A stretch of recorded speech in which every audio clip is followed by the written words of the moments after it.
Okay, falsehood of Talmud, of Talmudic Judaism. So if you even take the highest states they describe in the Talmud, okay, it's described in both of the Talmuds, in Yerushalmi and in Bavli. It's Jerusalem Talmud and Babylonic Talmud.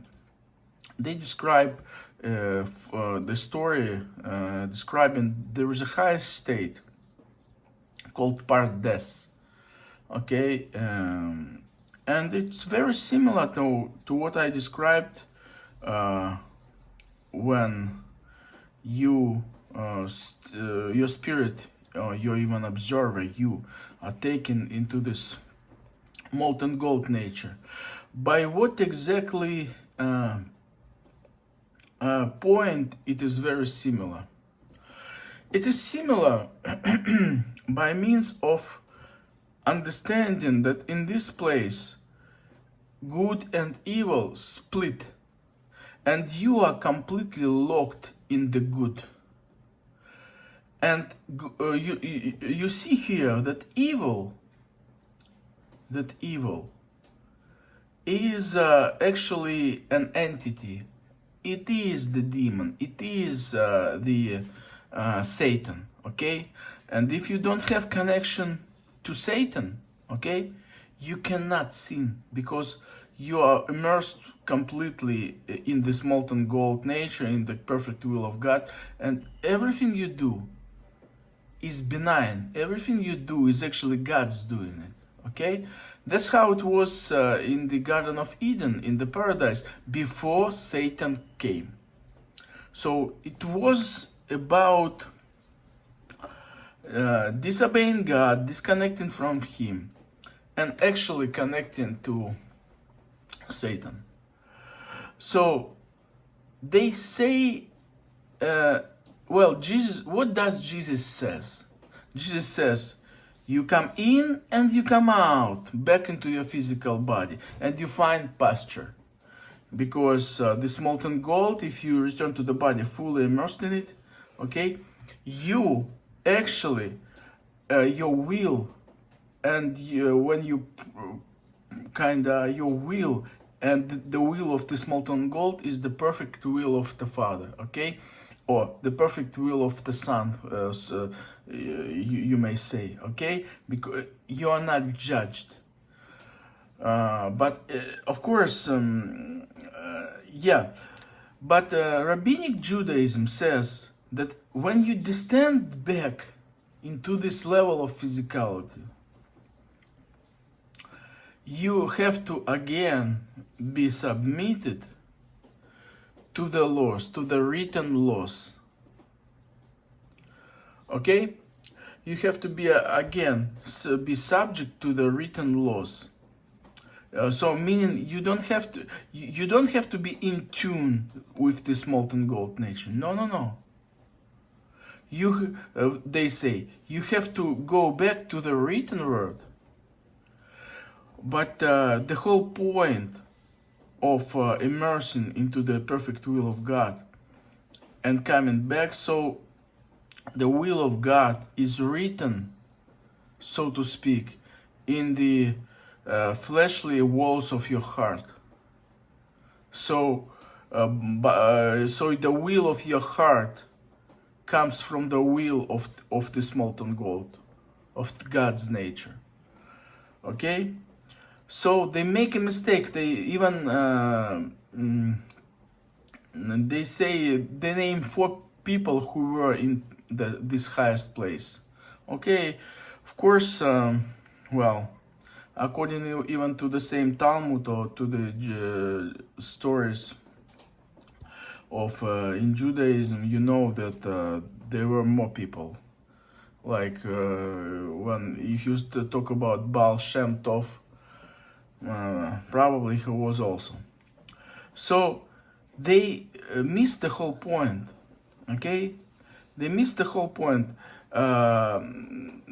So in their story, Rabbi Akiva was the one who was in this highest place, okay, came back and unaffected. He didn't become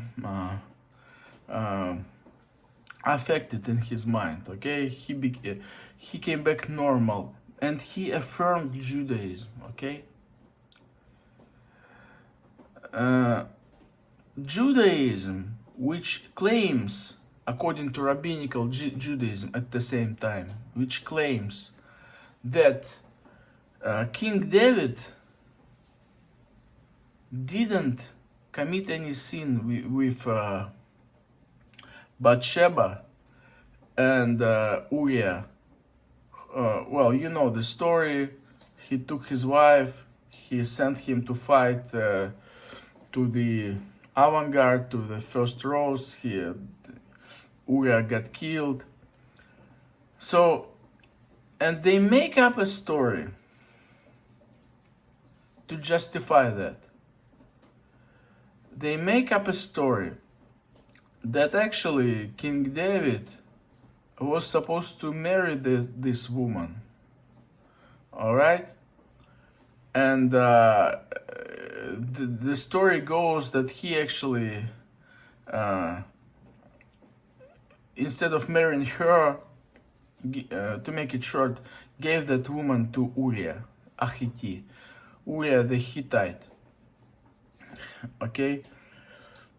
And so he actually corrected the will of God, okay? And they say that in the 5th Psalm, in the 51st Psalm, he actually repents of not marrying her in the first place, not listening to God, and trying to be too merciful or too kind in God's expense, so to speak, okay? Against the will of God. You know, and at the same time,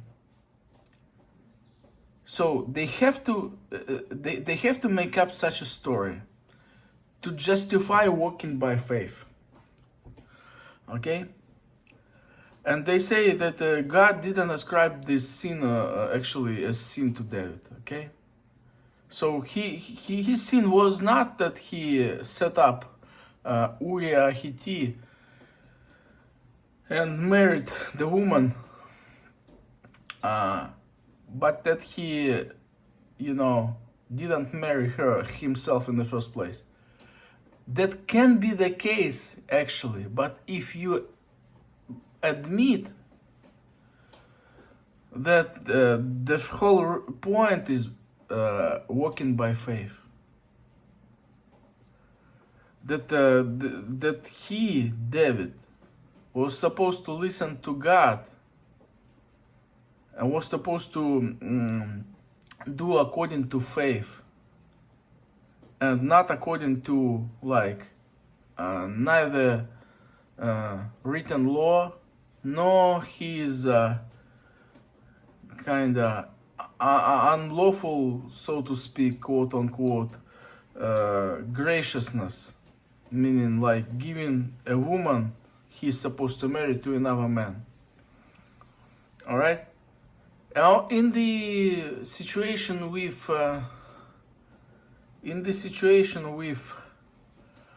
Jacob, where he tricks his brother to take his blessing from the father and take his I forgot how it's called, the birthright, to take his birthright.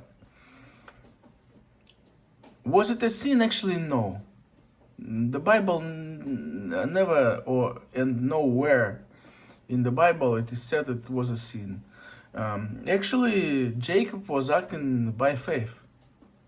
He by faith chose this right side, okay, this molten gold wheel. And Esau didn't care. So when you return from this highest place about which Jesus says you will get in and you go out and you find pasture, of course you immerse completely in this will, perfect will of the Father, perfect will of God. Okay, let's say you are immersed in the sun. S-O-N. Of course you walk just by this. In the end, from the outside, it actually people won't be able to say you're wrong. You will be doing something and they will say, well, at the end, it looks like he's still right. So the law is being surpassed. It's not being violated by faith. Okay? Like it was in Jacob, like who knows, maybe rabbis make the correct point with David, King David, who knows. But they again and again, they insist on the person living not on direct listening to God, direct will of God, the connection, the communication. Okay, they insist on the written letter, whereas we know that to trick a person, to sever this connection from the true living God, Satan not once, even against Christ, used the written letter of the law to try a human, it wasn't only Christ, to trust more, not the Lord, not this molten gold nature, but this black goo of Satan who pronounced those written letters of the law. So this is the falsehood of Judaism.